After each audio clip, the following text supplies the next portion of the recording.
So it all started for me the summer that I turned 13 years old. I was 12 at the time, and my mom was going off to do a job on the East Coast. So she dumped me off with my grandmother, who lived in North Phoenix, which for one reason or another I thought was some type of punishment, because that's the fucking hottest place on earth. It's fucking pure hell during the summer months. And the other is because my grandmother and I didn't particularly get along all that well. I always felt as though, I owed her something, which is not a safe place for a 12-year-old. Suffice it to say, I spent a lot of time outside. I didn't know anybody, so I was desperate to meet friends. My grandmother lived in a condo, and there was a pool at the center of the property. And I would see these three kids who I would soon know to be Greg, Mike, and Steve Clark. They were just three kids swimming in the pool almost daily.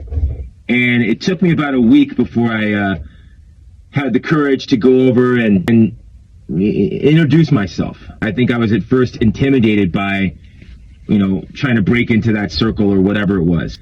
I noticed that they were playing a game where they were holding their breath and swimming from one end of the pool to the next and seeing how many revolutions they can make before they had to come up for air.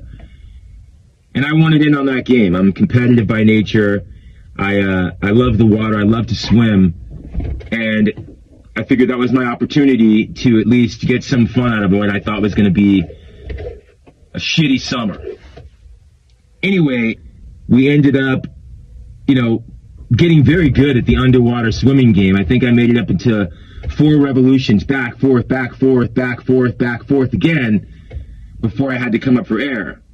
It helps me now in the present day when I take, a wave or two hold down in the ocean. I always recall upon those times that I expanded my lungs by doing those exercises. Again, we were fiercely competitive. We teased each other. We sometimes got into heated debates about what qualified as what and how far along did someone swim. When it came down to a game of inches, you had to really push for everything. Throughout that summer, what I learned was, camaraderie, a sense of competitive nature. I learned perseverance. I learned what it was to be committed to something. And I learned how to get along with people that I had no idea about just by relating to them on common ground. Which is pretty much the point that I'm trying to make right now. If you find yourself in any circumstance whereby you feel othered or you feel separate, I compel you to, understand and give meaning to whatever that fear is.